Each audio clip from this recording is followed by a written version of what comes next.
Hello बच्चों, आज हम लोग 11th क्लास की फिजिक्स में ग्रेविटेशन का लेक्चर नंबर 11 पढ़ने जा रहे हैं। और आज हम लोग पढ़ेंगे उपग्रह की ऊर्जा क्या होती है और इसको हम लोग कैसे ज्ञात करते हैं। तो जैसा कि हम लोग जानते हैं कि कोई भी उपग्रह हमेशा ग्रह के चारों चक्कर लगाता है और उसमें दो प्रमुख विशेषता होती हैं। एक तो गति होती है उपग्रह की ग्रह के चारों ओर, और दूसरा वो उपग्रह उस ग्रह के गुरुत्वीय क्षेत्र में भी रहता है। ठीक है ना। तो आज हम लोग किसी भी उपग्रह की बात नहीं करेंगे। जो हमने बात बताई है ये सब उपग्रहों के लिए सत्य है, लेकिन आज हम लोग बात करेंगे केवल पृथ्वी के परितः परिक्रमा करने वाले उपग्रह की। तो अगर कोई भी उपग्रह पृथ्वी के परितः परिक्रमण करता है तो वो भी गति भी होगी उसमें, क्योंकि वो चक्कर लगा रहा है पृथ्वी का, और दूसरा वो उपग्रह पृथ्वी के गुरुत्वीय क्षेत्र में भी है। इस कारण से कोई भी उपग्रह जब पृथ्वी के परितः घूमता है उसमें दो प्रकार की ऊर्जा होती हैं। एक गुरुत्वीय क्षेत्र के कारण, जिसको हम लोग कहते हैं गुरुत्वीय स्थितिज ऊर्जा, ठीक है ना, पोटेंशियल एनर्जी होती है। दूसरी होती है उसमें गतिज ऊर्जा, चूंकि वो गति भी कर रहा है ग्रह के चारों ओर। तो इस प्रकार से हम कह सकते हैं कि कोई भी उपग्रह हो अगर पृथ्वी के परितः घूम रहा है तो उसमें दो प्रकार की ऊर्जा होंगी। स्थितिज ऊर्जा जो उसके गुरुत्वीय क्षेत्र के कारण होने पर होती है, और दूसरी उसकी गति के कारण। तो ये जो दो ऊर्जाएं होती हैं, इनका जो कुल मान होता है, यानी स्थितिज ऊर्जा और गतिज ऊर्जा का कुल योग होता है, उसको हम लोग कहते हैं उपग्रह की ऊर्जा या उपग्रह की कुल ऊर्जा कह सकते हैं। ठीक है। तो आप उसकी थोड़ी सी भाषा इस प्रकार से लिख सकते हैं, अपने मन से भी इस बात को लिखा जा सकता है कि पृथ्वी के परितः परिक्रमण करते हुए उपग्रह में दो प्रकार की ऊर्जाएं होती हैं। पहली होती है स्थितिज ऊर्जा और दूसरी है गतिज ऊर्जा। स्थितिज ऊर्जा किस कारण होती है? क्योंकि ग्रह के गुरुत्वीय क्षेत्र के अंतर्गत ये उपग्रह घूम रहा है, इस कारण इसमें स्थितिज ऊर्जा है। और चूंकि वो घूम रहा है, गति भी कर रहा है, तो गति के कारण जो ऊर्जा होती है उसको गति ऊर्जा कहते हैं, जिसका गति ऊर्जा भी है। तो दो प्रकार की ऊर्जा हो गई, और उपग्रह की स्थितिज ऊर्जा और गतिज ऊर्जा के योग को हम लोग कहते हैं उपग्रह की ऊर्जा, जिसको हम लोग ई से रिप्रेजेंट करते हैं। स्थितिज ऊर्जा को यू से, गतिज ऊर्जा को के से। तो उपग्रह की कुल ऊर्जा कितनी हो जाएगी? E = U + K। यानी हमको स्थितिज ऊर्जा निकालनी उपग्रह की और गतिज ऊर्जा निकालनी, फिर दोनों को जोड़ देंगे। ठीक है। तो इतना नोट कर लीजिए। उसके बाद फिर हम ये जरा U और K यानी स्थितिज ऊर्जा गतिज ऊर्जा के मान ज्ञात करेंगे। तो नोट कर लीजिए पहले।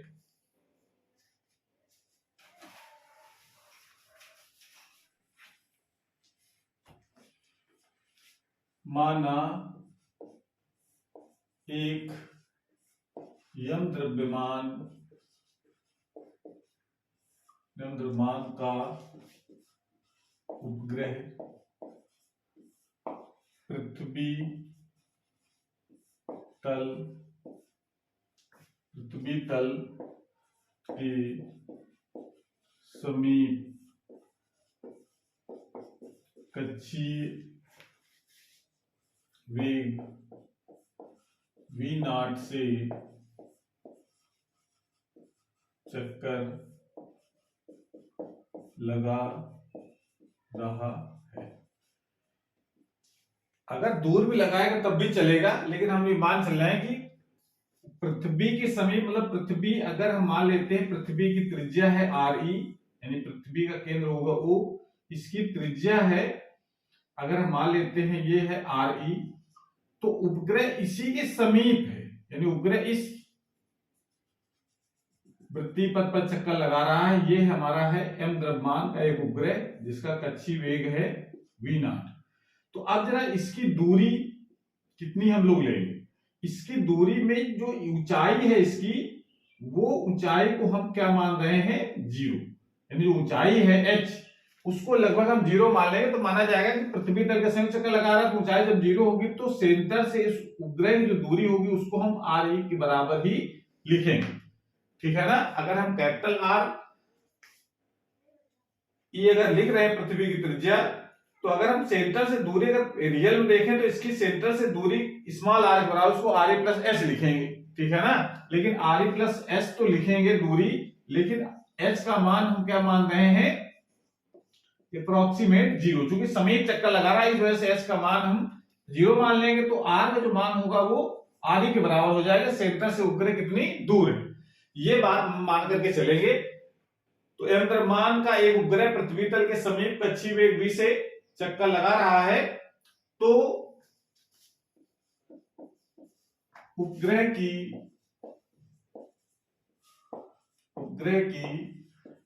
स्थितिज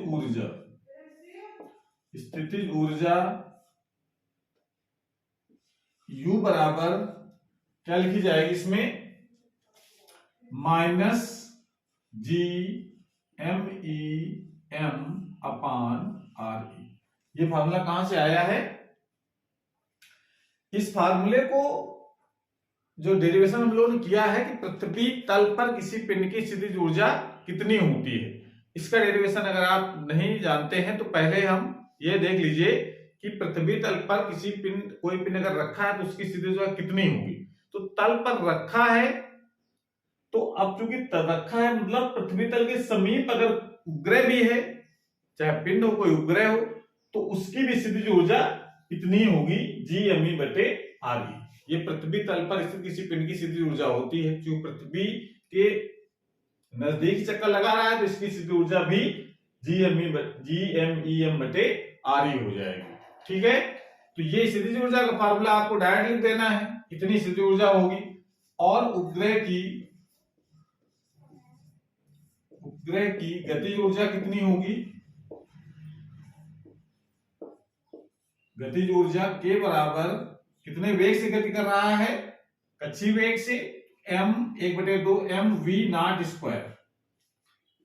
v नॉट का मान निकक्षीय वेग कितना होता है ये हमको याद है, v नॉट इक्वल टू होता है √ GME बटे RE। अगर नजदीक चक्कर लगा रहा है तो RE, दूर होता तो स्मॉल r, यानी सेंटर से कितनी दूर है। और सेंटर से दूर कितना है वो हम मानेंगे, पृथ्वी तल के समीप है, यानी दूरी कितनी होगी, त्रिज्या के बराबर।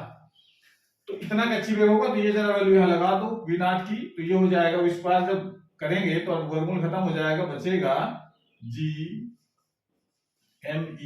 अपान RE। या सिंपली इसको लिख सकते हैं k = 1/2 GMEM अपान RE।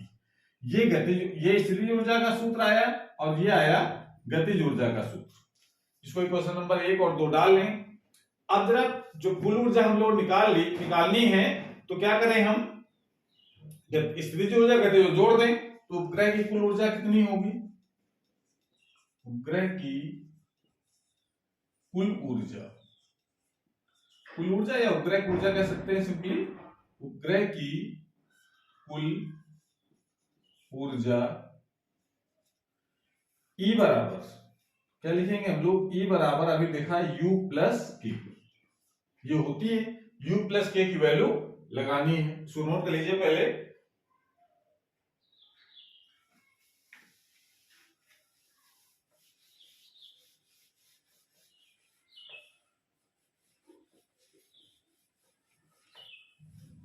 तो उपग्रह की कुल ऊर्जा E इक्वल टू लिख सकते हैं, U का मान कितना निकाला हम लोगों ने, -GMEM अपान RE प्लस 1/2, K का मान है 1/2 GMEM अपान RE।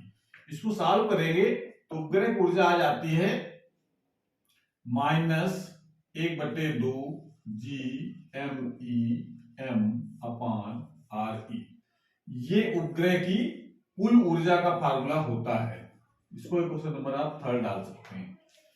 ठीक है, अगर हम उपग्रह की स्थितिज ऊर्जा, गतिज ऊर्जा और कुल ऊर्जा में अगर रिलेशन निकालना चाहे तो कैसे निकलेगा? देखो अभी सूत्र हम लोगों ने निकाला है कि U का मान कितना निकला है, U का मान निकला है -GMEM अपान RE, और गतिज ऊर्जा का सूत्र कितना आया है, 1/2 GMEM अपान RE। और गतिज ऊर्जा का सूत्र तो 1/2 GME बटे RE हो गया, और कुल ऊर्जा कितनी हो गई, -1/2 GME बटे RE। अगर रिलेशन अगर निकालना चाहे E और U और K में संबंध अगर लिखना चाहें तो क्या लिख सकते हैं? देखो चूंकि फार्मूले में काफी कुछ सिमिलरिटीज हैं, तो उसको जरा यूज करते हुए हम इसको रिलेशन बनाएंगे। E इज इक्वल टू, देखो E की वैल्यू यहां पर इतना जो GME/RE तो सभी में है, GME/RE इसमें भी है, इसमें भी है, इसमें भी है, तो GME/RE को एक टर्म मान लो कि किसके बराबर है, वो U के बराबर है, या तो K की जगह वैल्यू देखो कि अगर हम इस यहां पर ध्यान दो, 1/2 GME/RE है, 1/2 GME/RE है, तो यहां इसकी जगह हम लोग क्या लगा सकते हैं, K, तो इसका मतलब लिखा जा सकता है -K, यानी जो कुल ऊर्जा होती है वो गतिज ऊर्जा के ऋणात्मक मान के बराबर होती है। और दूसरी बात इसमें और देखो, अगर हम इस GME/RE की वैल्यू अगर हम यहां लगा देते हैं -U, तो -U जब यहां लगाओगे तो मास क्या हो जाएगा, प्लस और U/2 हो जाएगा। ऐसे हम लोग ये संबंध निकाल सकते हैं कि जो कुल ऊर्जा होती है वो गतिज ऊर्जा के ऋणात्मक मान के बराबर होती है, और जो कुल ऊर्जा होती है वो स्थितिज ऊर्जा की 1/2 होती है। ठीक है, इस प्रकार से ये संबंध हम लोग निकाल सकते हैं। तो एक बात क्लियर हो गई, उपग्रह की ऊर्जा कितनी होती है, -1/2 GME/RE। अब यहां पर माइनस चिन्ह क्या बताता है, जो कुल ऊर्जा में जो माइनस आया है इसका क्या मतलब है, ये जरा हम लोग जानते हैं। तो इसको ध्यान रखना है, ऋण चिन्ह ये बताता है कि उपग्रह की जो कुल ऊर्जा होती है, उपग्रह की जो कुल ऊर्जा होती है वो अनंत पर शून्य होती है। ये ऋणात्मक से बढ़कर, इसका मतलब क्या है, इसका मतलब उपग्रह को, अगर उपग्रह कक्षा पर घूम रहा है तब तो ऊर्जा इतनी होगी -2 GME/RE, अगर कक्षा से हटाना है तो इसका मतलब उसको ऊर्जा और देनी पड़ेगी, तो इसका मतलब देनी पड़ेगी, इसका मतलब वो तो पॉजिटिव देंगे, लेकिन पहले से ऋणात्मक है, और इस कारण से हम मानते हैं कि अनंत पर जो ऊर्जा होती है वो शून्य होती है। तो ये बात आपको ध्यान रखना है, किसी भी पिंड की जो ऊर्जा होती है, पिंड की कहें या उपग्रह की कहें, वो हमेशा अनंत पर कुल ऊर्जा 0 होती है। ठीक है ना। और विशेष तौर से उपग्रह की अगर बात करेंगे तो उपग्रह की जो अनंत पर ऊर्जा होती है वो उसकी कुल ऊर्जा, ऋणात्मक होने का अर्थ यही है कि उसकी जो कुल ऊर्जा है वो, यानी कुल ऊर्जा मतलब स्थितिज ऊर्जा और गतिज ऊर्जा दोनों अनंत पर कितनी होती है, 0। तो जो अनंत पर 0 होती है, तो इस बात को जरा पॉइंट के रूप में अगर लिख लेते हैं कि कुल ऊर्जा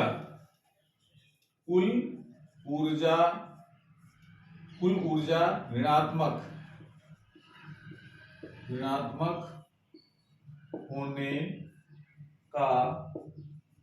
का अर्थ है कि अनंत पर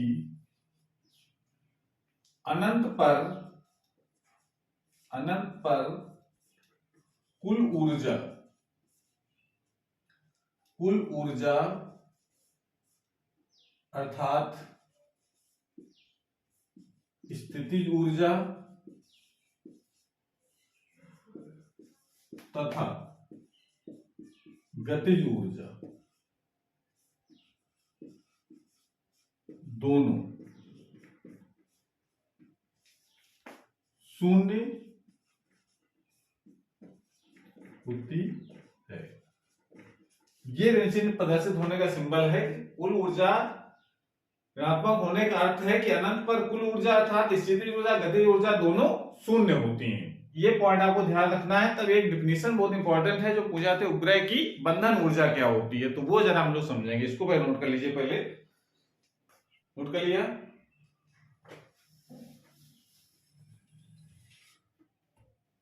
अब जरा उपग्रह की बंधन ऊर्जा,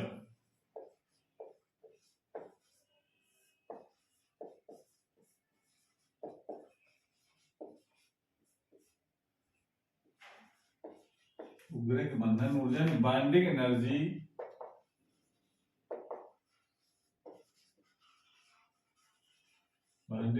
ऑफ सैटेलाइट।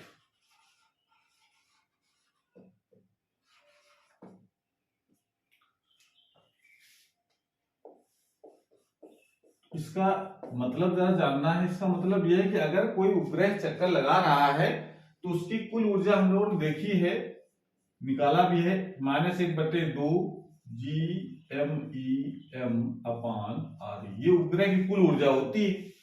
अगर बंधन ऊर्जा की बात करें तो बंधन ऊर्जा से मतलब है कि अगर हम इस उपग्रह, जो उपग्रह घूम रहा है पृथ्वी के परितः, जो उपग्रह मतलब ये पृथ्वी है एमी, जिसका द्रव्यमान है पृथ्वी का, और इसके चारों ओर ये उपग्रह चक्कर लगा रहा है, इसका द्रव्यमान है m, पक्षी वेग है v0।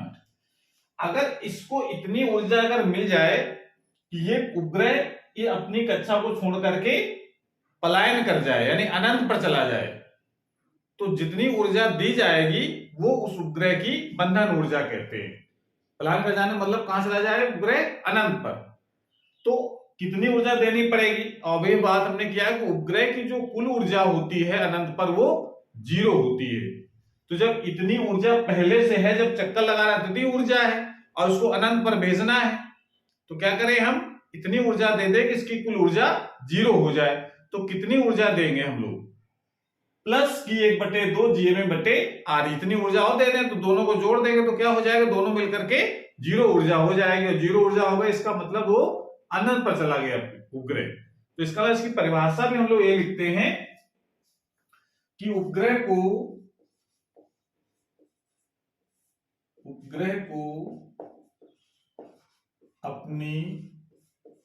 अपनी कक्षा को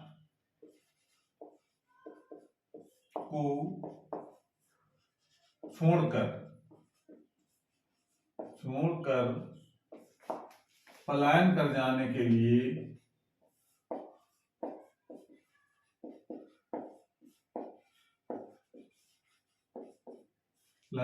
के लिए जितनी ऊर्जा की आवश्यकता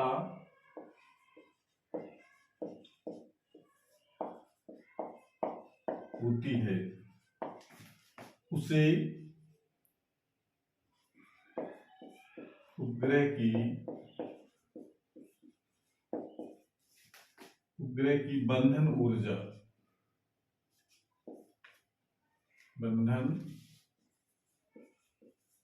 ऊर्जा कहते हैं। डिफिनेशन आप ये लिख सकते हैं, उपग्रह को अपनी कक्षा को छोड़कर पलायन कर जाने की जितनी ऊर्जा आवश्यकता होती है उसे उपग्रह की बंधन ऊर्जा कहते हैं। अब पलायन कर जाने का अर्थ है कि उपग्रह कहां चला जाए, अनंत पर, और जब अनंत पर जाने के लिए ऊर्जा कितनी होनी चाहिए, 0, और है उसके पास कितनी, 1/2 GMA/RE माइनस की, इसका मतलब प्लस कितनी मिल जाए तो ये पलायन कर जाएगा। जैसे अगर कहीं जा रहे हो, आपके पास किराया कम है तो आप जहां जाना चाहते हैं वहां नहीं जा पाएंगे, तो इसका मतलब उतना किराया और मिल जाए तो आप वहां तक पहुंच जाएंगे, ठीक है ना। उस तरीके से इसमें इतनी ऊर्जा पहले से है -1/2 GMA और हमको जाना है अनंत पर ऊर्जा कितनी होनी चाहिए, 0। तो 0 ऊर्जा होने का मतलब है कि प्लस कितनी ऊर्जा और मिल जाए, प्लस 1/2 GMA/RE, तो ये पिन या उपग्रह अनंत पर चला जाएगा। इसका मतलब है कि जो बंधन ऊर्जा कितनी होगी ये आपको याद रखना है। उपग्रह की बंधन ऊर्जा,